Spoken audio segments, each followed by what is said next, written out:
اللہ تعالیٰ کے محبوب صلی اللہ علیہ وسلم کا فرمان ہے، ترکتکم علی محجۃ بیضاء لیلها کنہارها لا یزیغ عنہا الا ہالک۔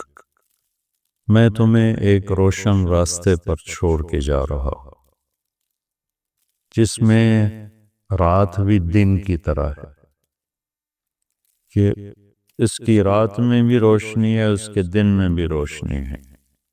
اس راستے میں اندھیرا نہیں، یعنی کوئی گم ہو جانے والی بات نہیں، گمراہ ہونے والی بات نہیں۔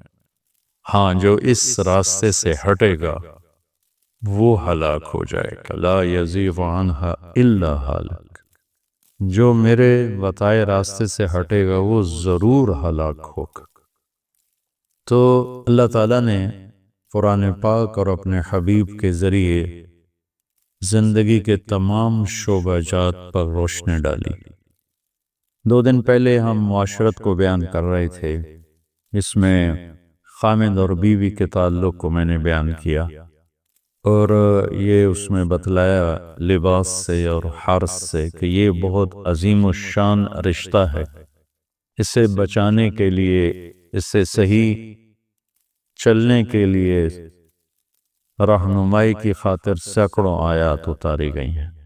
کسی رشتے کی وضاحت کے لیے اتنی آیات نہیں جتنی خامد اور بیوی کے لیے آیات اتاری گئی۔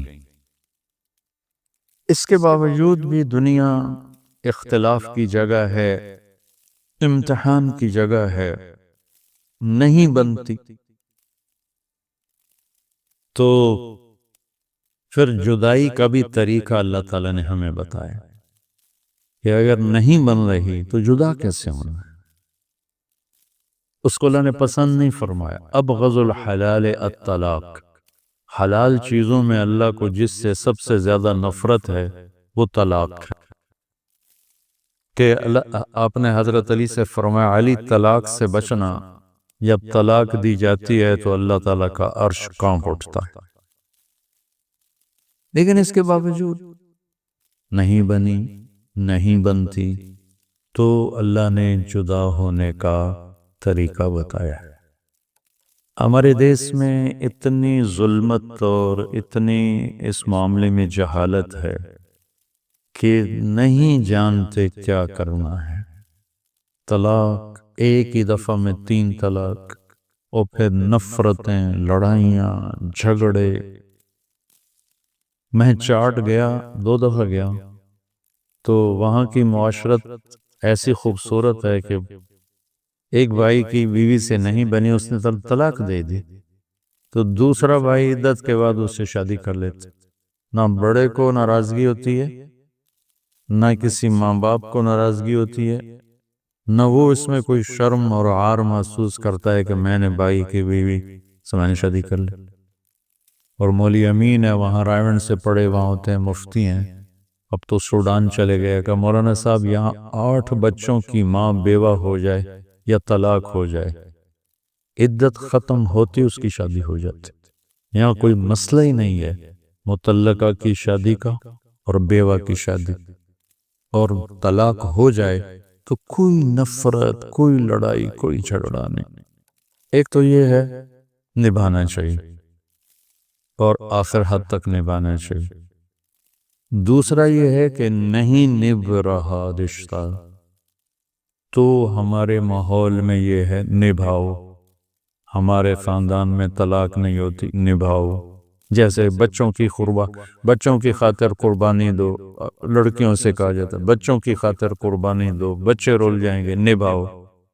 وہ روتی ہے، پیٹتی ہے کہ میرا نہیں گزارا ہوتا، اب مجھے ذلیل کیا جاتا ہے، نہیں نبھاؤ۔ یہ بھی ظلم ہے۔ ایسے لڑکی بدتمیز ہے اور لڑکا شریف النفس ہے، وہ کہتا ہے میرا نہیں گزارا ہوتا، میں نہیں اس رشتے کو نبھا سکتا۔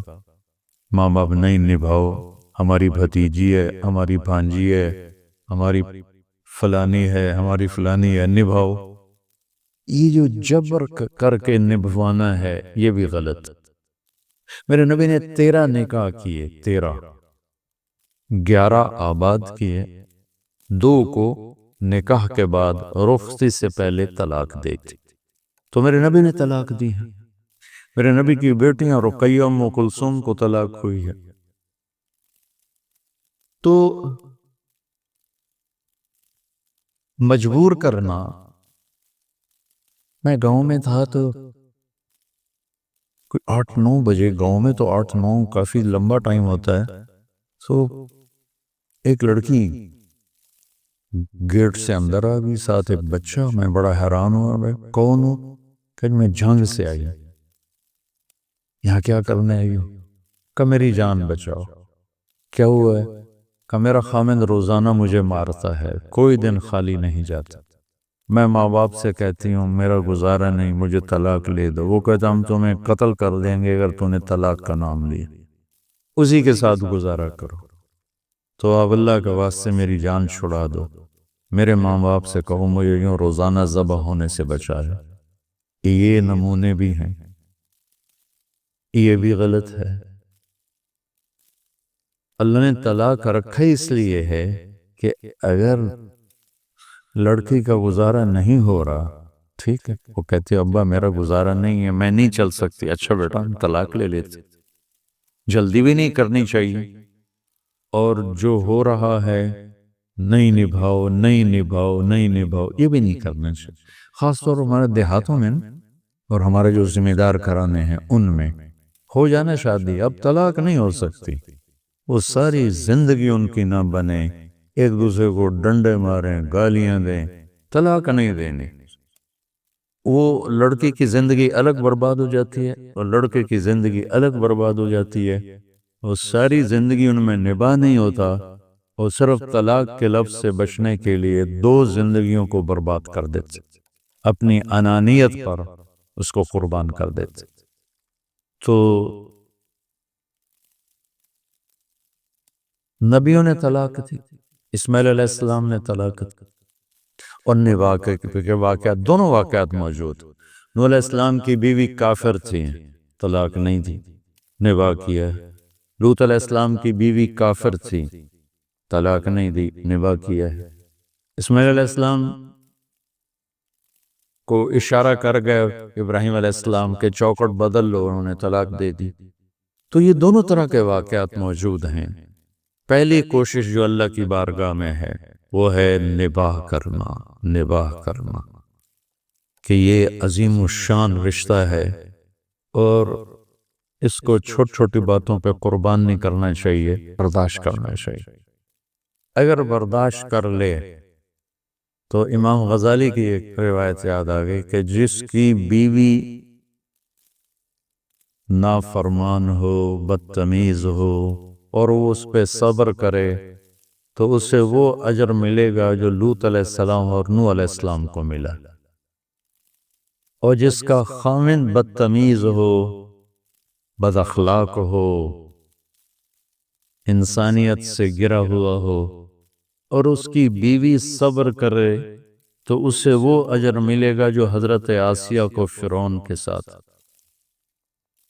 حضرت آسیہ نے جان دے دی، اپنے آپ کو ختم کر دیا، اور فرعون نے سولی پہ لٹکا دیا۔ تو گھر کی زندگی کو بچانا یہ اولین بات ہے، لیکن یہ شک بھی ہے، لہذا آج تھوڑا سا اس پہ میں بات کروں گا کہ اگر نباہ نہیں ہوتا اور کسی شکل میں بھی، جلدی نہیں کرنی چاہیے، پہلے سمجھانا بجھانا ہے، پھر اگر سمجھانے بجھانے سے کام نہیں بنتا ہے تو پھر اپنے بڑوں میں سے ایک لڑکی کا گھر کا کوئی بڑا آ جائے، ایک لڑکے کے گھر کا کوئی، فَبَعْثُوا حَكَمًا مِّنْ أَهْلِهِ وَحَكَمًا مِّنْ أَهْلِهَا۔ بتاؤ کتنی اللہ نے تاکید فرمائی اور کتنا اہتمام فرمایا کہ بھئی جلدی نہ کرنا۔ اب پڑھ لکھے طبقے میں طلاق بہت زیادہ ہو گئی، اور اس کی وجہ عدم برداشت ہے، اور ہائر سوسائٹی میں طلاقیں بہت زیادہ ہیں، نہ لڑکے میں برداشت ہے نہ لڑکے میں برداشت ہے، اور ادب آداب نہ کسی نے سکھائے ہیں نہ کسی نے بتائے ہیں، تو چھوٹی چھوٹی باتوں پہ طلاق ہو رہی ہے، گھر مٹ رہے ہیں، گھر ختم ہو رہے ہیں۔ تو اللہ تعالیٰ فرماتا ہے اگر میاں بیوی آپس میں نہیں جڑ سکے اور ان کے ساری کوشش کے باوجود، لڑکی کوشش کر رہی ہے نہیں کام بنا، لڑکا کوشش کر رہا ہے نہیں کام بنا، تو پھر ایسا کرو کہ ایک بڑا آدمی آ جائے لڑکے کے رشتہ داروں میں سے اور ایک آ جائے لڑکی کے رشتہ داروں میں، دونوں مل کر وہ بیٹھ کر ان کی صلح صفائی کی کوئی بات کریں۔ اگر پھر بھی نہیں ہے تو پھر طلاق ہے۔ لیکن طلاق کا طریقہ کیا ہے؟ الطلاق مرتان فإمساك بمعروف وتسريح بإحسان ولا يحل لكم أن تأخذوا مما آتيتموهن شيئا إلا أن يخافا ألا يقيما حدود اللہ۔ یہ جو کٹھی تین عدالت میں گئے، لکھو تین، اور منہ سے بھی بولے تھے کٹھی تین، پر اپنے لیے ایک دیوار کھڑی کر لیے کہ اب رجوع بھی نہیں ہو سکتا ہے۔ تو شریعت میں طلاق کا طریقہ کیا ہے کہ جب عورت پاک ہو تو اس کو ایک طلاق دے، ایک طلاق کے بعد یہ الگ ہو گئے لیکن رہیں گے ایک ہی گھر میں، تو علماء فرماتے ہیں کہ لڑکی اپنے آپ کو خوب تیار کر کے رکھے، زیب و زینت اختیار کر کے رکھے کہ شاید خامند کا دل مائل ہو جائے، اور کوشش ہو کہ دل مائل ہو جائے۔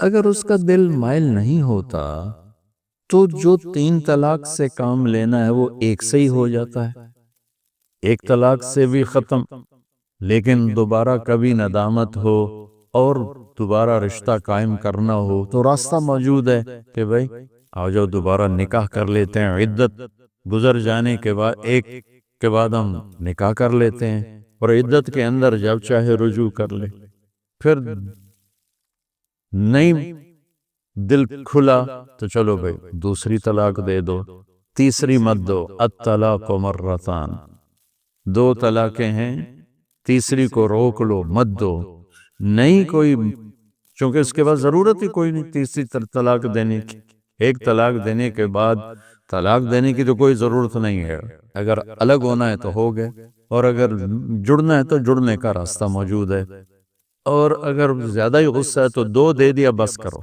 اب طلاق مرتان، اب تیسری مت دو، فَإِمْسَاكٌ بِمَعْرُوفٍ وَتَسْرِيحٌ بِإِحْسَان، پھر ایسا کرو کہ صلح کر لو اور آپس میں مل جاؤ، گلے مل جاؤ، اور اگر صلح نہیں ہے تو پھر اس کو روانہ کرو عزت کے ساتھ، احترام کے ساتھ، احسان کے ساتھ، دھکے دے کر نہیں، لڑائیوں کے ساتھ نہیں۔ ایک والد نے مجھے فون پہ وہ ایک نوجوان آیا گا جی، وہ بس آپ کا ایک فون ہوگا میرا گھر آباد ہو جائے گا۔ کیا ہوا کہ بس وہ میں نے طلاق دے دیے تو وہ والدین بھیج نہیں رہے، تو میں نے تو کچھ بھی نہیں کہا، میں نے تو صرف طلاق کہا تھا، تو بس وہ تو میں نے اس کے والد کو فون کیا تو اس نے کہا کہ آپ صورتحال سن لیں، اس کے بعد آپ جو کہیں گے میں کر لوں گا، کہ اس نے مجھے بلایا، میں اس کے گھر گیا ہوں تو میری بیٹی زمین پر لیٹی ہوئی تھی اور یہ اس کو مار رہا تھا، اور مارتے مارتے کہہ رہا تھا لے جائے اس کو، اور ساتھ گالیاں دے رہا تھا۔ میں نے اس کو طلاق دے دی ہے، 3 دفعہ اس نے میرے سامنے کہا، میں نے کہا تو بدبخت تو میرے پاس کیا کرنے ہے، اپنے گھر کو آگ لگا کے مجھ سے کون سی فائر بریگیڈ چاہتا ہے جس سے میں تیرے گھر کی آگ بجھاؤں؟ تو اللہ تعالیٰ کہتا ہے طلاق مرتان ہے، پھر امساکم بمعروف ہے اور تسریح بإحسان ہے۔ کیا خوبصورت بات کہ اب اگر صلح ہو گئی ہے تو پچھلی باتیں یاد نہیں کرنی، امساکم بمعروف، تو نے یہ کیا تھا، تو نے مجھے طلاق دی تھی، میں نے تمہیں طلاق دی تھی، ان باتوں کو دفن کر دو، مٹا دو، اور اگر فارغ ہونا ہے تو پھر اس کو عزت اور احترام سے روانہ کرو، قطع تعلق نہ کرو، نفرت نہ پیدا کرو، لڑائی نہ پیدا کرو، جھگڑا نہ پیدا کرو، دشمنی نہ پیدا کرو۔ یہ ساری باتیں ہمارے ہاں دشمنی میں تبدیل ہو جاتی ہیں، تو یہ بہت اہم ٹاپک ہے قرآن کا، تفصیل سے سورہ بقرہ میں 3 رکوع اس پر آ رہے ہیں، میں نے آپ کو اس کا خلاصہ بتا دیا، 12واں 13واں 14واں 3 رکوع مسلسل طلاق پہ آئے ہیں، طلاق پہ آئے ہیں، طلاق پہ آئے ہیں۔ تو اللہ تعالیٰ سب کے رشتے آباد رکھے، سب کے گھر آباد رکھے، گھروں کو توڑنے والی کوئی بڑی چیزیں نہیں ہیں، سن سن سن سن کہ میں اس نتیجے پر پہنچاؤں کہ 99% جو گھر ٹوٹتے ہیں اس زبان کی وجہ سے ٹوٹتے ہیں، 1% کوئی اور سبب ہوتا ہے، لیکن چلو تھوڑا سا نیچے آ جاؤ، 95% گھر اس زبان کی وجہ سے ٹوٹتے ہیں، 5% کوئی اور اسباب ہوتے ہیں۔ تو بچوں اپنے زبان کو میٹھا کرنا سیکھ لو، اور زندگی بھر کا ایک سبق ہے برداشت کرنا سیکھ لو۔ میرے نبی کا فرمان ہے یغلبن الکریم ویغلبہن اللئیم، شریف آدمی اپنی بیوی سے دب کے چلتا ہے اور کمینہ آدمی بیوی کو دبا کے چلتا ہے۔ کمینے کا لفظ استعمال، کتنا خوفناک، لئیم، نافرمان بھی نہیں کہا، بدماش، کمینہ کہا، جو پستی کی آخری حد کے لیے اردو میں جو لفظ ہے وہ کمینہ ہے۔ اب میں کمینہ عورت بیوی کو دبا کے رکھتا ہے، شریف آدمی بیوی سے دب کے چلتا ہے۔ پھر آپ نے فرمایا لَأَنْ أَكُونَ كَرِيمًا مَغْلُوبًا أَحَبُّ إِلَيَّ مِنْ أَنْ أَكُونَ لَئِيمًا غَالِبًا، تو آپ نے فرمایا مجھے کمینہ بن کے رہنا منظور نہیں ہے، مجھے کریم شریف بن کے، چاہے مجھے دب کے چلنا پڑے، مجھے یہ منظور ہے، لیکن یہ منظور نہیں کہ میں کمینہ بن کے زندگی گزاروں۔ تو اللہ تعالیٰ نے اگر کوئی ایسا معاملہ پیش آ جاتا ہے کہ نہیں گزارا ہو رہا، تو کہا لڑو نہیں، تسریحم بے احسان، تعلق بھی رکھو، سلام دعا بھی رکھو، مقدر میں نہیں تھا، نہیں ہو۔ اندر بولے، اندر جو میری زبان بول رہی ہے یہ ایمان کا بول ہے۔ جب یہ دل بولے گا کہ تیرے سوا کوئی بندگی کے قابل نہیں، تیرے سوا یاد کوئی قابل نہیں، تیرے سوا کوئی مددگار نہیں، تیرے سوا کوئی ضرورت کو پورا کرنے والا نہیں، تیرے سوا کوئی مہربان نہیں، تیرے سوا کوئی شہنشاہ نہیں، تیرا شریک نہیں، سہیم نہیں، بدیل نہیں۔ قریش مکہ نے کہا ہمیں تو باپ دادے پردادے کے نام بڑے یاد ہیں، تجھے کوئی باپ، تو تیرے رب کا کوئی باپ دادا ہے، تیرے رب کا کوئی نسب نامہ ہے؟ تو میرے نبی کے بتانے سے پہلے اللہ تعالیٰ نے کہا قل هو اللہ احد اللہ الصمد لم یلد ولم یولد ولم یکن له کفوا احد، انہیں بتا دو وہ احد ہے، وہ صمد ہے، وہ لم یلد ہے، وہ لم یولد ہے، ولم یکن له کفوا احد ہے۔ زمین آسمان شمال جنوب میں احد، اکیلا اکیلا۔ قل ان الامر کلہ للہ ان القوۃ للہ جمیعا، یہ کیفیت میں تقریر سے آپ کے اندر نہیں اتار سکتا، یہ ٹھنڈے حال میں بیٹھ کر یہ کیفیت اندر نہیں اتر سکتی، یہ بسیار سفر باید تا پختہ شود خامیں، یہ دھکے کھانے پڑتے ہیں۔ یہ اندر کی کیفیت بنے لا الہ الا اللہ، یہ جڑ کی طرح اندر جائے گا تو محمد الرسول اللہ درخت کی طرح باہر نکل آئے گا، پھر سارا وجود، سارا گھر، سارا کاروبار وہ محمدی سراپا بنتا چلا جائے گا۔ کہ یہ دوسرا یقین یہ ہے کہ اندر کا دل بولے کہ دنیا اور آخرت میں نجات دہندہ صرف حضرت محمد صلی اللہ علیہ وسلم کی پاک ہستی ہے، آپ کا لایا ہوا طریقہ ہے۔ یا ابا سفیان جئتکم بکرامت الدنیا والآخرہ، ابو سفیان دنیا اور آخرت کی عزتیں میں لے کر آیا ہوں۔ یہ ایمان کا دوسرا حصہ ہے کہ اندر کا دل بولے کہ حضرت محمد صلی اللہ علیہ وسلم کے طریقوں کے بغیر نجات کوئی نہیں، نہ دنیا میں نہ آخرت میں۔ اللہ نے آپ کی ہر چیز کو محفوظ کر دیا ہے اور ثابت کر دیا ہے، کسی نبی کا حلیہ محفوظ نہیں، آپ کی ادا بھی محفوظ ہے، شعل بھی محفوظ ہے، گفتار بھی محفوظ ہے، پسند و ناپسند بھی محفوظ ہے۔ اطول من المربوع و اکثر من المشذب، نہ آپ لمبے تھے نہ چھوٹے تھے، لیکن آپ کے برابر لمبے سے لمبا انسان بھی کھڑا ہوتا تھا تو آپ کا قد دوسرے سے لمبا ہو جاتا تھا۔ ازہر اللون، آپ کا چہرہ کلیوں کی طرح روشن اور کلیوں کی طرح اس میں وہ تازگی تھی، تر و تازگی تھی۔ واسع الجبین، ماتھا چوڑا تھا۔ عظیم الہامہ، سر بڑا تھا۔ رجل الشعر، بال گھنگریالے تھے۔ یجاوز شعرہ شحمت اذنیہ، کان کی لو تک آپ کے بال آتے تھے۔ ان فرقت عقیقت و فرق و الا فلا، کبھی مانگ نکالتے تھے، کبھی مانگ نکالے بغیر بال پیچھے آپ کنگھی فرما لیا کرتے تھے۔ دست اللحیہ، آپ کی داڑھی مبارک گھنی تھی۔ اقن العرنین، ناک یہاں سے اٹھا ہوا تھا۔ ازج الحواجب، ہمیں گول تھی۔ من غیر قرن، یہاں بال نہیں تھے۔ دلی الفم، منہ چوڑا، دانت پنکھڑی، یہ آپ کے ہونٹ پنکھڑی کی طرح خوبصورت سرخ گلابی براق افسانایا، دانتوں سے جب آپ مسکراتے تھے یا بات کرتے تھے نور نکلتا دکھائی دیتا تھا، سہل الخدین، نہ گال پچکے تھے نہ ابھرے ہوئے تھے، برابر کأنہو کأنہ البدر کأنہ القمر لیلۃ البدر، آپ کا چہرہ ایسے گول خوبصورت تھا جس سے 14ویں رات کا چاند ہوتا ہے۔ جابر ابن سمرہ فرماتے ہیں کہ آپ چاندنی رات میں 14ویں رات میں مسجد کے صحن میں تھے، سرخ دھاری دار چادر اوڑی ہوئی تھی، اوپر چاند تھا، نیچے آپ تھے۔ میں کبھی آپ کو دیکھتا کبھی چاند کو دیکھتا تو مجھے آپ کا چہرہ چاند سے زیادہ حسین نظر آ رہا تھا، اور قط اللحیہ، داڑھی مبارک آپ کی گھنی تھی، اور کأنہ جید دمیۃ فی قفاء الفضہ، آپ کی گردن لمبی اور دراز تھی، عریض الصدر، سینہ چوڑا تھا، بعید ما بین المنکبین، کندھوں کا فاصلہ بھی زیادہ تھا، طویل الزندین، آپ کے بازو لمبے تھے، سائل الاطراف، انگلیاں سیدھی اور لمبی تھی، شتن الکفین والقدمین، یہ پرگوشت تھی ہتھیلیاں اور پاؤں پرگوشت تھے، سوا البطن والصدر، سینہ اور پیٹ برابر تھا، دقیق المسربہ، سینے کے درمیان بالوں کا تار چلتا تھا جو ناف پہ آ کے ختم ہوتا تھا،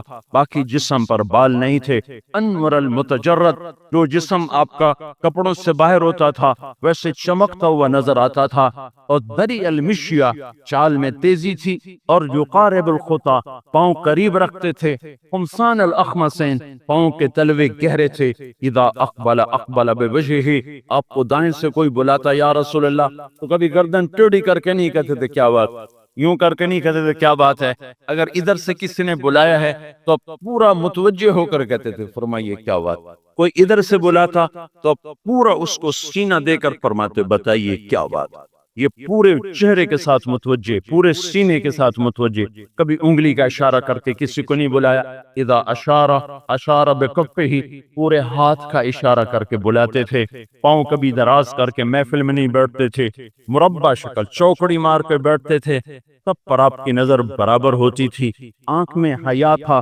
نظر نیچے رہتی تھی، کنکھیوں سے دیکھتے تھے، کبھی کبھی نظر اٹھتی تھی تو سب پر ایک ہیبت طاری ہو جاتی تھی، کوئی آپ کی آنکھوں میں آنکھیں ڈال نہیں سکتا تھا، سب بس سے ہیبت کی وجہ سے نظریں جھکا لیا کرتے تھے، ہمیشہ سلام میں پہل کرتے تھے، کوئی آپ کو سلام میں پہل نہ کر سکا، لباس میں سفید لباس پسند تھا، سفید کرتا، سفید تہمت، سفید پگڑی، کبھی کالی پگڑی بھی باندھی ہے، اور کبھی آپ نے سفروں کی وجہ سے، سفر جب ہوتے تھے تو آپ نے کالا امامہ استعمال فرمایا ہے کہ وہ سفید امامہ میلا ہو جاتا ہے، اور آپ کو شہد کا شربت پسند تھا، کھجور کا شربت پسند تھا، بکرے کی گردن کا گوشت پسند تھا، آگے دستی کا گوشت پسند تھا، اور کھانے میں آپ کو جو کی تازہ روٹی پسند تھی، اجوا کھجور پسند تھی، برنی کھجور پسند تھی، اتنی چھوٹی چھوٹی باریک باتوں کو اللہ تعالیٰ نے لکھا کر محفوظ کر دیا، جیسے قرآن محفوظ ہے ایسے سنت محفوظ ہے، لیکن دل میں مرض ہے، دل میں مرض ہے، جی سنت کی خیر ہے، کرو تو ثواب ہے، نہ کرو تو گناہ تو کوئی نہیں، سنت کی خیر ہے، کرو تو ثواب ہے، نہ کرو تو گناہ تو کوئی نہیں، یہ مرض ہے، مرض ہے کہ اس کے سانچے میں ڈھلنے کو جی نہیں چاہ رہا جس سے زیادہ اعلیٰ سانچہ اللہ نے بنایا ہی کوئی نہیں، 1000 آیات ہیں جنت اور جہنم کے لیے، لیکن نہ ہمارے گھروں میں نہ ہماری محفل میں نہ کبھی جنت کا تذکرہ ہوا نہ کبھی جہنم کا تذکرہ ہوا، اللہ کے نبی لے کر بیٹھتے تھے، کبھی جنت بتا رہے کبھی جہنم بتا رہے ہیں، آپ نے ایک دفعہ جہنم کا ذکر کیا، ایک صحابی غش کھا کے گرے اور انتقال ہو گیا، جبریل آئے، کہا یا رسول اللہ یہ کون ہے؟ کہا میرا ساتھی ہے، تو جبریل نے کہا اللہ تعالیٰ کہہ رہے ہیں جو دنیا میں ڈرے گا آخرت میں خوش کر دوں، آخرت میں خوش کر دوں، تو جنت کے تذکرے کوئی نہیں ہے، ایک بدو آیا، یا رسول اللہ میں جنت میں جا سکتا ہوں؟ میرا رنگ تو کالا ہے، خاندان بھی کوئی اچھا نہیں ہے، اور آپ تو رسول ہیں، یا رسول اللہ میں جنت میں جا سکتا ہوں؟ تو آپ نے کہا کیوں نہیں جا سکتا؟ تو ایمان والا ہے، عمل والا ہے، تو کالے رنگ کا ڈر نہ کر، تو میرے پیچھے پیچھے چلتا آ، تیرے چہرے کا نور جنت میں ایسا ہوگا کہ 1000 سال کی مسافت سے لوگوں کو تیرا نور نظر آئے، وہ کہنے لگا یا رسول اللہ جنت کیسی ہوتی ہے؟ تو اللہ کے نبی نے کہا ایسی ہوتی ہے، ایسی ہوتی ہے۔ کہا اور بتائیں؟ پھر آپ نے کہا ایسی ہوتی ہے، ایسی ہوتی ہے۔ کہنے لگا اور بتائیں؟ تو حضرت عمر بول پڑے اب بس کر بھائی، کتنا پوچھے گا، کیوں اللہ کے نبی پہ بوجھ بنتا ہے؟ تو اللہ کے نبی نے فرمایا عمر تم سے پوچھ رہا ہے، مجھ سے پوچھ رہا ہے، پوچھنے دو، میں اور کس کے لیے آیا ہوں، پوچھنے دو۔ تو اللہ بھی شریک ہو گئے۔ تو اللہ تعالیٰ نے اسی وقت جبریل کو بھیجا کہ چل جا تسلی سے میرے بندے کو بتا کہ جنت کیا ہے۔ ان الابرار یشربون من کأس کان مزاجها کافورا عینا یشرب بها عباد اللہ یفجرونها تفجیرا یوفون بالنذر ویخافون یوما کان شره مستطیرا ویطعمون الطعام على حبه مسکینا ویتیما واسیرا انما نطعمکم لوجه اللہ لا نريد منكم جزاء ولا شكورا إنا نخاف من ربنا يوما عبوسا قمطريرا فوقاهم الله شر ذلك اليوم ولقاهم نضرة وسرورا وجزاهم بما صبروا جنة وحريرا متكئين فيها على الأرائك لا يرون فيها شمسا ولا زمهريرا ودانية عليهم ظلالها وذللت قطوفها تذليلا ويطاف عليهم بآنية من فضة وأكواب كانت قوارير من فضة قدروها تقديرا ويسقون فيها كأسا كان مزاجها زنجبيلا عينا فيها تسمى سلسبيلا ويطوف عليهم بلدان مخلدون إذا رأيتهم حسبتهم لؤلؤا منثورا وإذا رأيت ثم رأيت نعيما وملكا كبيرا عاليهم ثياب سندس خضر واستبرق وحلوا أساور من فضة وسقاهم ربهم شرابا طهورا إن هذا كان لكم جزاء وكان سعيكم مشكورا۔ یہ 16 آیات اکٹھی اتری ہیں بدو کے سوال پر، یا رسول اللہ جنت کیسی ہوتی ہے؟ نہ کبھی ہمارے بچے پوچھتے ہیں، نہ کبھی ہم پوچھتے ہیں جنت کیسی ہوتی ہے، فلاں گاڑی کیسی ہوتی ہے، فلاں گاڑی کیسی ہوتی ہے، یہی سارے بچے کیا کہہ رہے ہوتے ہیں، فلاں گاڑی کیسی ہوتی ہے، فلاں گاڑی کیسی ہوتی ہے۔ یہ سب بڑوں کے بھی یہی شوق، چھوٹوں کے بھی یہی شوق۔ یہاں شوق دیکھو اللہ کا، اللہ کی قدردانی دیکھو۔ ایک سائل ہے، اس کا شوق ہے، اوپر جبریل 16 آیات کو لے کر اترتا ہے کہ جاؤ انہیں بتاؤ کہ نیک لوگ ان قریب وہ ایسی شراب پینے والے ہیں جس میں نہ کوئی سر کا درد ہوگا، نہ سر چکرائے گا، جو اللہ تعالیٰ نے خاص طور پر تیار کر کے رکھی ہوئی ہے، اور جو اللہ نے تختوں پر بٹھائے گا، اوپر سایہ ہوگا، پھل جھکے ہوں گے، سائے پھیلے ہوں گے، پانی بہتے ہوں گے، پرندے قطار اندر قطار ہوں گے، جام بھی بھرے ہوں گے، سراہی بھی بھری ہوں گی، اور کہیں پینے والے خود ہوں گے، کہیں پلانے والے فرشتے ہوں گے، اور کہیں پلانے والا خود اللہ ہوگا۔ وَسَقَاهُمْ رَبُّهُمْ شَرَابًا طَهُورًا، کہیں ساقی اللہ بنے گا۔ یہ اتنا بڑا مرتبہ کہاں سے آ گیا؟ فَإِنَّ هَذَا كَانَ لَكُمْ جَزَاءً، یہ تمہاری محنت کا صلہ ہے۔ وَكَانَ سَعْيُكُمْ مَشْكُورًا، تمہاری محنت کی قدر کی گئی، اور آج اللہ تعالیٰ نے اس کا صلہ دیا ہے۔ یہ بنیادیں ہیں 3، ایک توحید، ایک رسالت، ایک آخرت، یہ تینوں گر چکی ہیں۔ اب اس ٹوٹے ہوئے ملبے پر کوئی عمارت تعمیر نہیں ہو سکتی، ملبہ ہٹانا پڑے گا، اثر نو تعمیر کرنی پڑے گی۔ پھر دین پہ چلنا مسئلہ نہیں ہے، دین تو عین فطرت ہے، فطرت کی پکار ہے۔ جیسے اندر میں روٹی کی طلب، جیسے اندر میں پانی کی طلب، ٹھیک اسی طرح اللہ نے معبود کی طلب انسان کے فطرت میں رکھ دی ہے۔ جسم میں روٹی اور پانی کی طلب کو نکالا نہیں جا سکتا، روح میں اپنے خالق اور معبود کی طلب کو نکالا نہیں جا سکتا۔ جیسے بھوکا روٹی کھا کے مطمئن، پیاسا پانی پی کے مطمئن، ایسے ہی بھٹکا ہوا راہی اور بھٹکے ہوئی روح اللہ کو پانے کے بعد مطمئن ہو جاتی ہے۔ لیکن بھائیو، اصل مسئلہ یہ ہے کہ مرض اندر میں آیا پڑا ہے، اس مرض کے دور کرنے کے لیے مجھے خود محنت کرنی پڑے گی، اور اس امت کی دوہری ذمہ داری ہے۔ وَكَذَلِكَ جَعَلْنَاكُمْ أُمَّةً وَسَطًا، ہم نے تمہیں امت وسط بنایا ہے، ہم نے تم امت واسطہ بنایا ہے۔ کس چیز کا واسطہ ہے؟ کہ تم بندوں اور رب کے درمیان واسطہ ہو۔ کس کیسے ہے؟ لِتَكُونُوا شُهَدَاءَ عَلَى النَّاسِ، تم لوگوں کو جا کر اللہ کا پیغام سناتے ہو۔ اس وقت ساری دنیا کے انسان نظریاتی طور پر ٹوٹ چکے ہیں، کچھ نہیں ان کے سامنے۔ 19ویں 18ویں صدی میں سائنس نے دعوے کیے تھے ہم دنیا جنت بنا دیں گے، آج خود سائنس دعوے کر رہی ہے دنیا جہنم بننے جا رہی ہے، بننے جا رہی ہے۔ کچھ کرو کچھ کرو کچھ کرو، ان ایجادات نے دنیا کو جہنم بنا دیا ہے۔ وہ ابتدائی قافلے کے لوگ کہتے تھے اب فرضی جنت کی ضرورت نہیں، یہی جنت بنا کے دکھا دیں گے۔ اسی کے لوگ، اسی قافلے کے آج کے لوگ کہہ رہے ہیں دنیا جہنم بنتی جا رہی ہے، پھٹی بنتی جا رہی ہے، ٹمپریچر بڑھتا چلا جا رہا ہے، روکو روکو ان ایجادات کو روکو۔ یہ اس وقت ساری دنیا نظریاتی طور پر شکست کھا چکی ہے۔ ہمارے پاس یہ قرآن ہے، اس سے بڑا نظریہ کائنات میں کوئی نہیں۔ توحید و رسالت و آخرت سے بڑا پیغام کوئی نہیں ہے، پہنچانے والوں کی کمی ہے۔ ہم اللہ کا پیغام لے کر نکلنے والے بنے، دنیا آنے کو تیار ہے۔ 6 کے 6 بر اعظم کی انسانیت وہ ایسے آنکھیں پھاڑ کے دیکھ رہی ہے۔ ہماری جماعت جب گئی 1998 میں امریکہ، مستورات کی جماعت تھی، ہم 5 مرد 5 عورتیں، میری اہلیہ ساتھ۔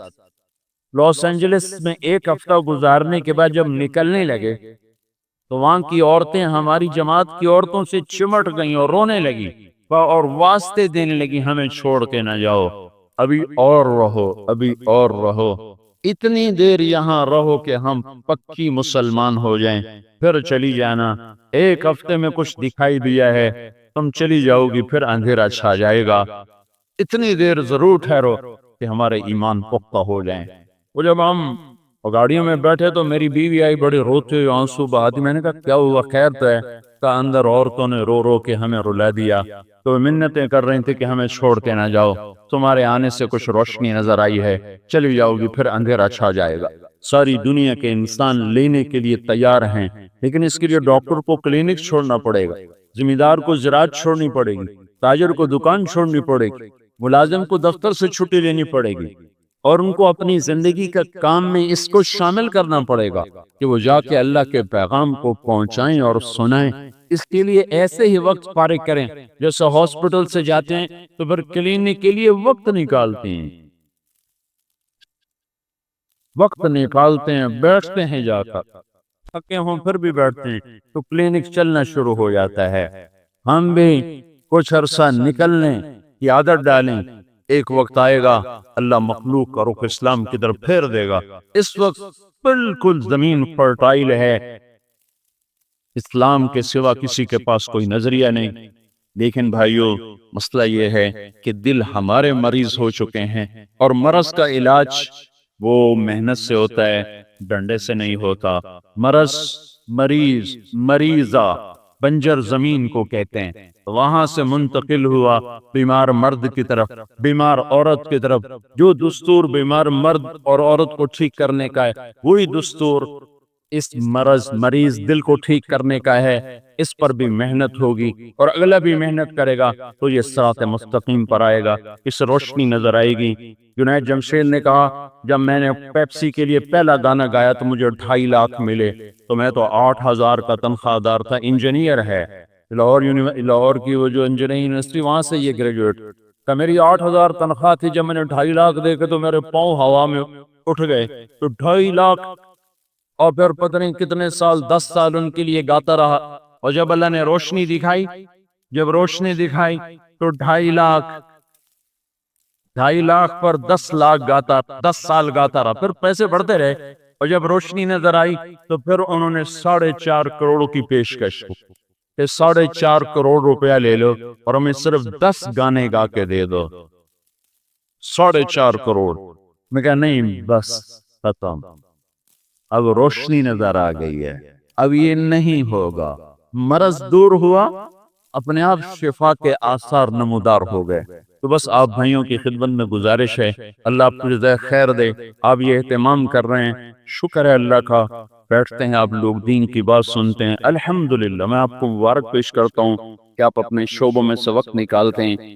بڑی خیر، بڑی خیر، بڑی خیر، یہی محفلیں ہیں جو قیامت کے دن قیامت کے دن عزت کا سبب بنے گی اور قیامت کے دن اللہ کے دربار سے دلانے کا سبب بنے گی۔ لیکن بھائیو صرف اتنے سے کام نہیں بنے گا، کچھ اور بھی تھوڑا اور بھی آگے جانے کی ضرورت ہے کہ ہم ان لوگوں کے پاس بھی جائیں جو نہیں آنا چاہتے، جو نہیں سننا چاہتے، جو قریب بھی نہیں آنا چاہتے، ان کو بھی جا کے سنانا ہے، ان کے پاس بھی جانا ہے۔ تو انشاءاللہ جب یہ نقل و حرکت بھی ہوگی اور ایسی محفلیں بھی ہوگی تو انشاءاللہ آہستہ آہستہ آہستہ زندگی کا رخ بدلے گا۔ اسلام کی ضرورت ہر دور میں ہے، اس مسئلے پر تو کوئی بحث ہی نہیں ہے۔ مسئلہ یہ ہے کہ اسلام پہ آنے کے لیے دل نہیں چاہ رہا، دل کیسے آ جائے، اس کے لیے جہد کی ضرورت ہے کہ ہر مسلمان مرد عورت اللہ سے تعلق بنانے کی کوشش کرے، رسول پاک صلی اللہ تعالی وسلم سے تعلق بنانے کی کوشش کرے، جنت اور جہنم کا تصور اپنی آنکھوں کے سامنے باندھے اور آخرت میں اللہ کے سامنے کھڑے ہونے کا احساس اپنے اندر میں پیدا کرے، اس کے ساتھ نقل و حرکت کرے، اوروں کو بھی جا کر سنائے اور بتائے، تو انشاءاللہ ہوا چلنے والی ہے، آثار نظر آ رہے ہیں۔ پوری دنیا میں اللہ کے فضل و کرم سے اسلام کی طرف رخ ہے، رجوع ہے، اور جب اسلام کی دعوت چلتی ہے تو کفر کی دعوت بھی چلتی ہے۔ شیطان اپنی دعوت میں پورا زور لگا رہا ہے، یہ ادھر ہو جائے گا، ادھر ہو جائے گا، ایک فریق ہلاک ہو جائے گا، ایک فریق نجات پا جائے گا۔ تو یہ پہلے تو میں آپ کو مبارک دیتا ہوں کہ آپ یہ اہتمام کرتے ہیں، اور میں آپ کا اور وہ کسی کام کی نہیں رہتی، تو پھر اس کو صحیح کرنے کے لیے لمبی چوڑی محنت کی درکار ہوتی ہے۔ جن دلوں میں مرض پیدا ہو جاتا ہے وہ دل اسلام پر چلنے کے قابل نہیں رہتے۔ مثلا آپ کے ہسپتال میں ایک بیمار آ جائے تو آپ اس کو ڈنڈے مارو گے ٹھیک ہو جا ورنہ میں تیرا تالو لال کر دیں، وہ ٹھیک ہو سکتا ہے؟ اے آپ اس کو 10 لاکھ روپیہ پیش کرو، یہ 10 لاکھ روپے لے لو اور ٹھیک ہو جاؤ، اس سے ٹھیک ہو جائے گا؟ اس کو ایک چھوٹی سی گولی کھلا دو، وہ ٹھیک ہو جائے گا۔ مرض نہ طاقت سے دور ہوتا ہے نہ لالچ سے دور ہوتا ہے، مرض کے لیے ایک نظام ہے، وہ نظام چلے گا تو دور ہوگا، وہ نظام نہیں چلے گا تو دور نہیں ہو سکتا۔ جب دل مریض ہو گیا ہے تو اس کا تو لمبا چوڑا آپریشن ہوتا ہے، ایسے ہی وہ مرض جو اسلام اور میرے درمیان رکاوٹ بن رہا ہے وہ بھی علاج سے دور ہوتا ہے۔ وَلَا تَكُونُوا كَالَّذِينَ أُوتُوا الْكِتَابَ مِنْ قَبْلُ فَطَالَ عَلَيْهِمُ الْأَمَدُ فَقَسَتْ قُلُوبُهُمْ وَكَثِيرٌ مِّنْهُمْ فَاسِقُونَ اعْلَمُوا أَنَّ اللَّهَ يُحْيِي الْأَرْضَ بَعْدَ مَوْتِهَا قَدْ بَيَّنَّا لَكُمُ الْآيَاتِ لَعَلَّكُمْ تَعْقِلُونَ۔ اس آیت میں اللہ علاج بتا رہا ہے کہ جب زمین چٹیل ہو جاتی ہے، بنجر ہو جاتی ہے، تو آرڈر دینے سے تو ٹھیک نہیں ہوتی، تو جان لگانی پڑتی۔ ہمارا ایک زمین کا ٹکڑا تھا، کالا سیاہ، کالا، ایک ہوتا سفید کلر، ایک ہوتا کالا کلر۔ میں چھوٹا تھا تو میں اپنے باپ کو دیکھا، وہ سارا دن وہاں مٹی پھکواتے رہتے تھے، کبھی راجبا سے نکال رہے ہیں، کبھی نہر سے اٹھا رہے ہیں، کبھی اس میں کچھ ڈال رہے ہیں، کبھی کچھ ڈال رہے ہیں۔ 20 برس اس پر محنت کی، 20 برس کے بعد اب باپ کی محنت کا ہم نفع اٹھا رہے ہیں، ہمارے لیے وہ ایک سرسبز میدان ہے، جو فصل کاش کرتے ہیں باہر آ جاتے۔ تو اب دل بن کے مریض، اس لیے دین پہ چلنے کا ارادہ ہی ختم ہو گیا ہے۔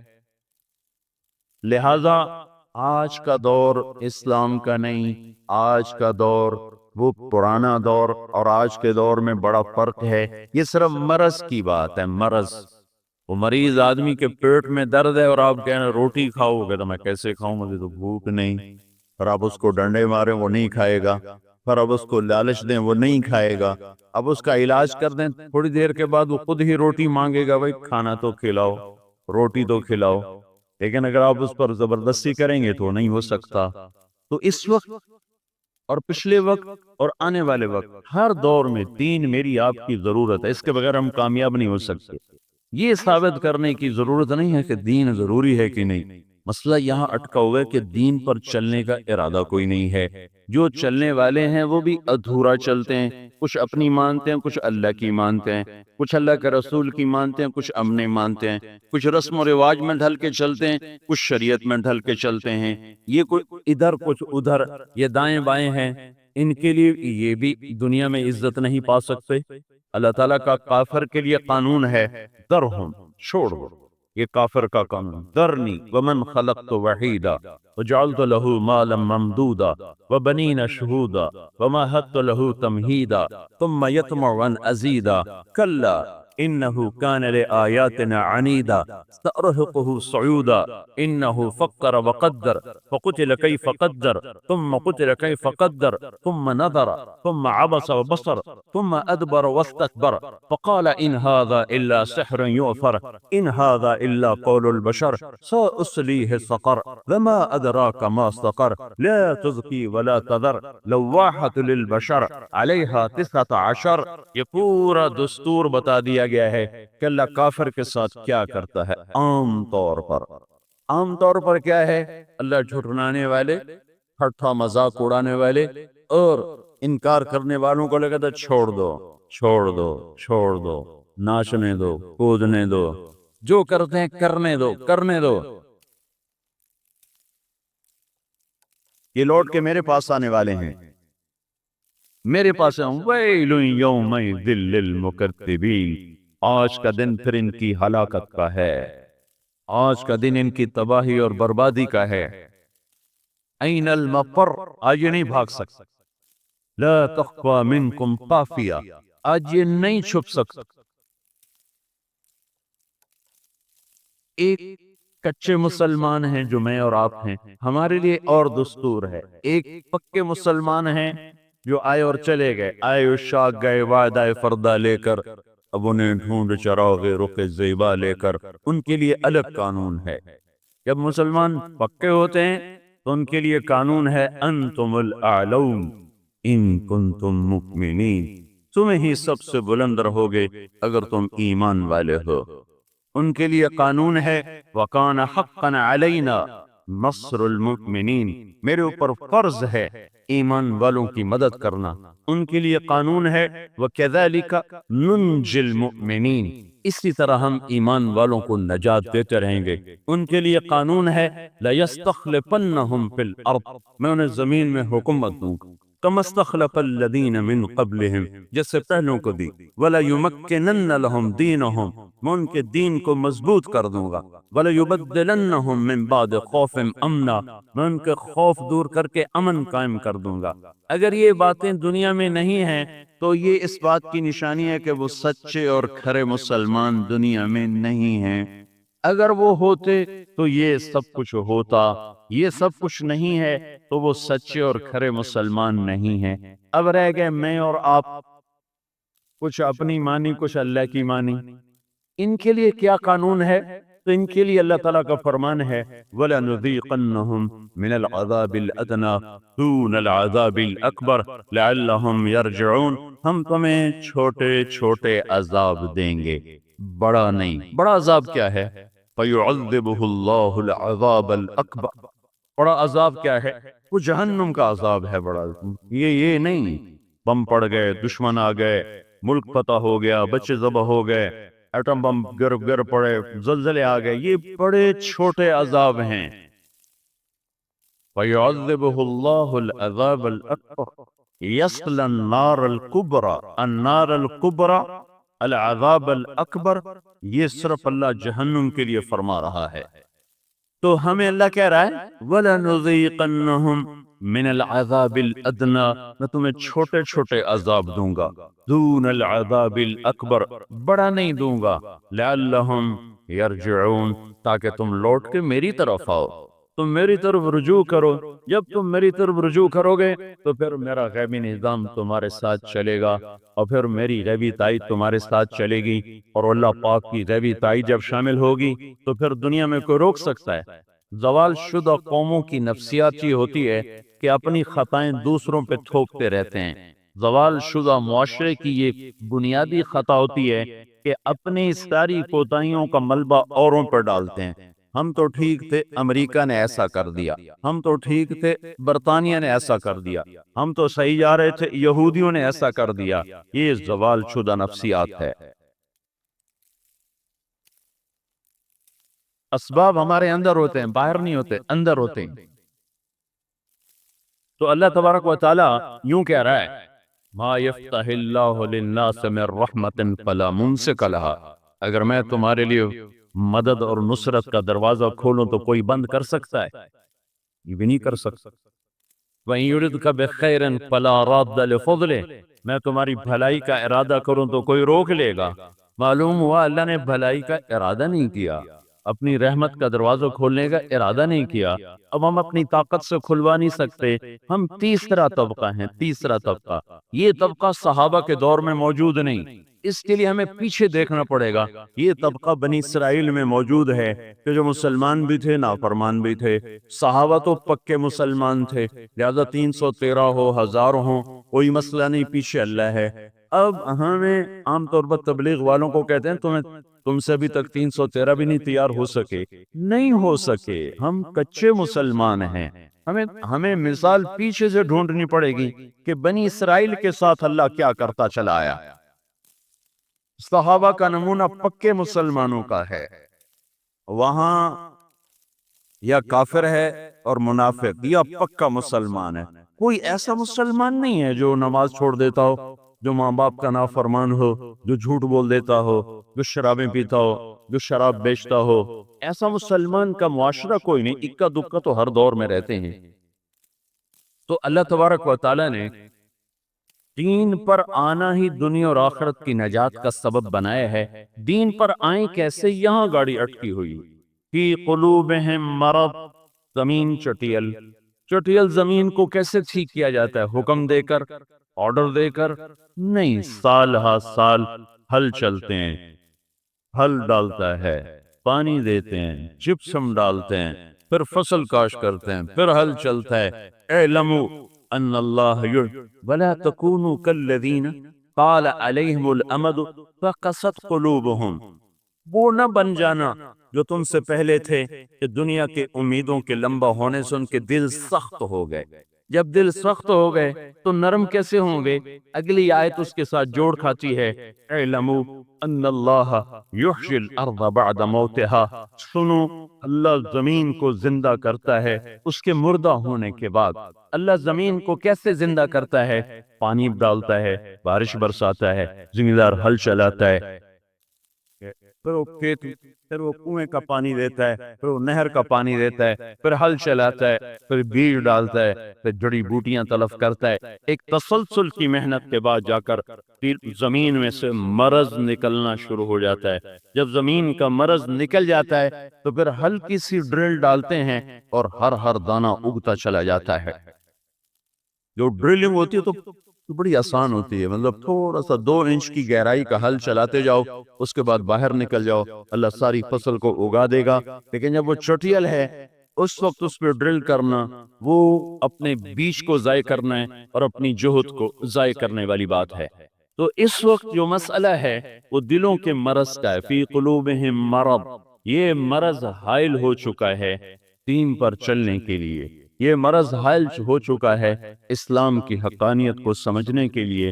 اور میرے بھائیو، یہ ذاتی جہد اور محنت سے یہ انسان کا دل اللہ زندہ کرتا ہے، یہ ڈنڈے سے نہیں ہم زندہ کر سکتے۔ میں سینٹرل ماڈل سکول میں نے میٹرک کیا ہے، ہمارے ایک وارڈن آئے تھے طالب حسین رحمت اللہ علیہ، بڑے نیک استاد تھے، اس وقت بڑے برے لگتے تھے، اب ان کے لیے ہر وقت دعا نکلتی ہیں۔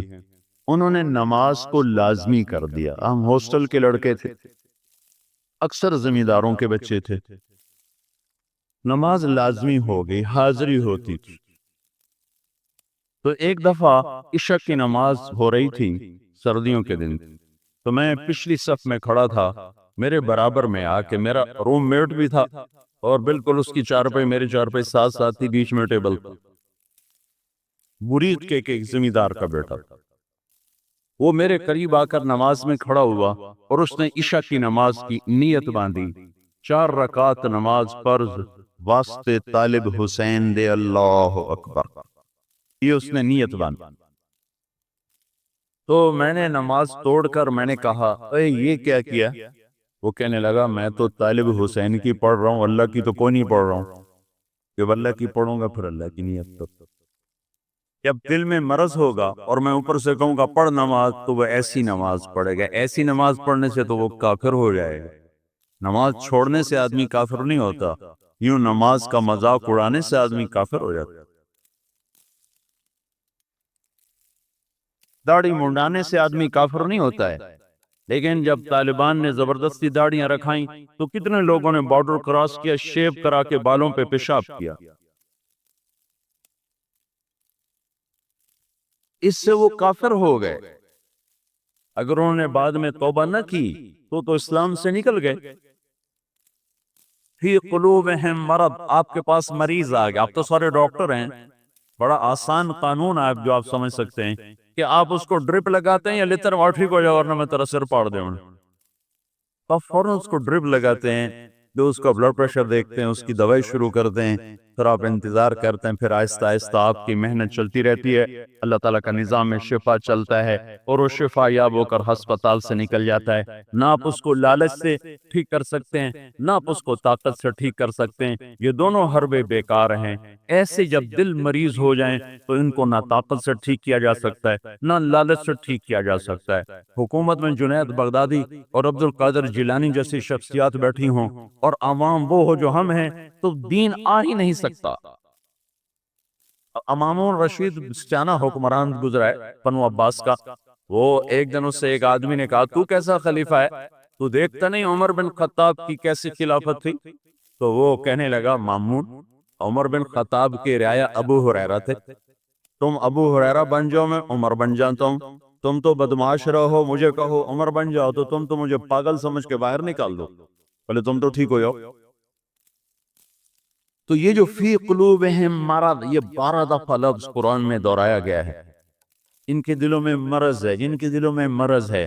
اب ایک مرض ہے کفر کا، ایک مرض ہے نفاق کا، ایک مرض ہے نافرمانی کا، ضعف ایمان کا۔ ان تمام کا علاج کا ایک ہی طریقہ ہے کہ وہ ذاتی محنت کرے۔ آپ دوائی دے کے جائیں اور دوائی پھینک دے تو وہ کیسے ٹھیک ہوگا؟ وہ دوائی کھائے گا تو ٹھیک ہوگا، اندر جائے گی تو اللہ کا نظام شفا، ویسے تو اللہ جس کو چاہے شفا دے دے، ایوب علیہ السلام کو نہیں دے دی، قالین نے ہلا کے ہی شفا دے دی، وہ تو کوئی ایسا مسئلہ نہیں ہے۔ لیکن یہ اسباب کی دنیا ہے، اللہ نے کائنات کو اسباب سے چلایا ہے۔ اللہ چاہتا تو حضور کو براق بھیجتا اور اس پہ بٹھا کے سیدھا مدینے میں اتارتا، یہ ہجرت کے کٹھن سفر کی نوبت نہ آتی، لیکن آپ دیکھو ان کو گھر سے نکالا، غار ثور میں چھپایا، پھر چھپ چھپ کے راہیں بدل بدل بدل کر 8ویں دن آپ جا کر مدینہ پہنچے ہیں۔ یہ اسباب کی دنیا ہے، یہاں سارا نظام اسباب سے چلتا ہے۔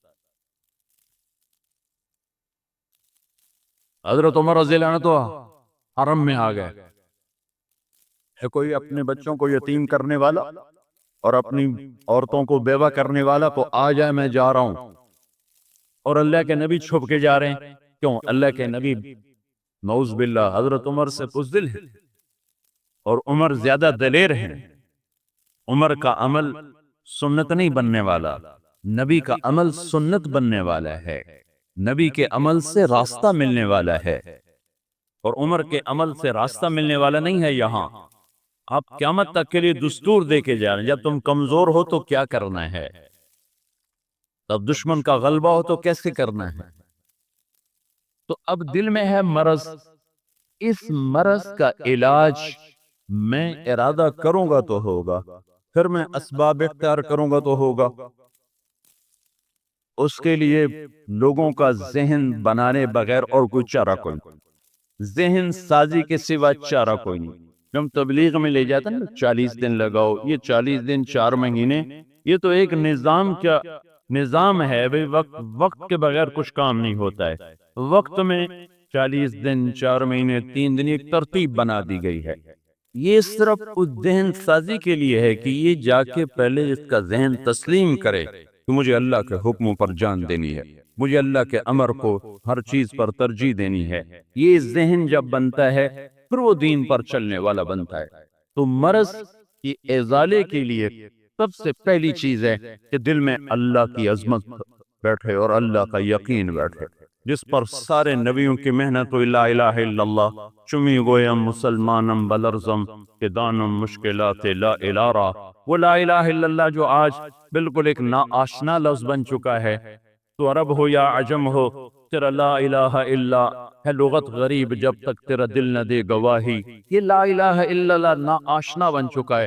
والذی نفسی بیدہ لو جیع بالسماوات استبع والارضین استبع فوضعنا فی کفۃ المیزان ولا الہ الا اللہ بالکفہ لرجحت بہن لا الہ الا اللہ. میرے نبی اور آپ کے نبی نے فرمایا، اس ذات کی قسم جس کے قبضے میں میری جان ہے، ساتوں زمینیں، ساتوں آسمان، اس کے بیچ، اس کا اوپر، اس کا نیچے، سارا ایک پلڑ میں رکھو. ساتوں زمین، ان کے سمندر، ان کے دریا، ان کے پہاڑ، ان کے جنگل، ان کے جانور، ان کے چوپائے، ان کے دو پائے، ان کے آبی، ان کے فضائی، ان کے خلائی، ان کے انسان، اور ان کے لوہا، ان کا تانبا اور چاندی اور پیتل اور سونا اور گاڑیاں اور بلڈنگیں اور تعمیرات اور ہتھیار، سب کچھ اٹھا کر ایک پلڑے میں ڈالو. پھر جنات کو پکڑ کے اس میں بٹھاؤ کر سورج چاند تاروں کو توڑ کر اسی پلڑ میں ڈالو. پھر پہلے آسمان کو کھینچ کر کرینوں کے ذریعے سے اس میں ڈالو. پھر دوسرا آسمان فرشتوں سمیت، پھر تیسرا، پھر چوتھا، پھر پانچواں، پھر چھٹا، پھر ساتوں آسمان اس پلڑے میں، پھر اللہ کی کرسی اسی پلڑے میں، پھر اللہ کا عرش اسی پلڑے میں، پھر لوح محفوظ اسی پلڑے میں، پھر جنت اور جہنم اسی پلڑے میں، پھر جبریل بھی، میکائیل بھی، اسرائیل بھی، اسرافیل بھی اسی پلڑے میں، اور پھر عرش کے اٹھانے والے فرشتے بھی اسی پلڑے میں، اور پھر جنت کی ساری نعمتیں اور رعنائیاں اور جہنم کے سارے عذاب اور اس کی مصیبتیں، سب کچھ اٹھا کر ایک اللہ کو باہر نکال کے باقی بحر و بر، عرش و فرش، ثرا و ثریا، شرق و غرب، شمال و جنوب، فضائی اور خلائی اور آبی اور ناری اور نوری، تمام کو اٹھا کر ایک پلڑے میں رکھا، اور چھوٹے سے پرچے پر لا الہ الا لکھا، لا الہ الا اللہ لکھ کر اسے دوسرے پلڑ میں رکھا. اسے تولا گیا تو اللہ کے نبی کا فرمان ہے، لرجحت بہن لا الہ الا اللہ، تو لا الہ الا اللہ وزنی ہو جائے گا اور یہ سب کچھ ہوا میں اڑ جائے گا. یہ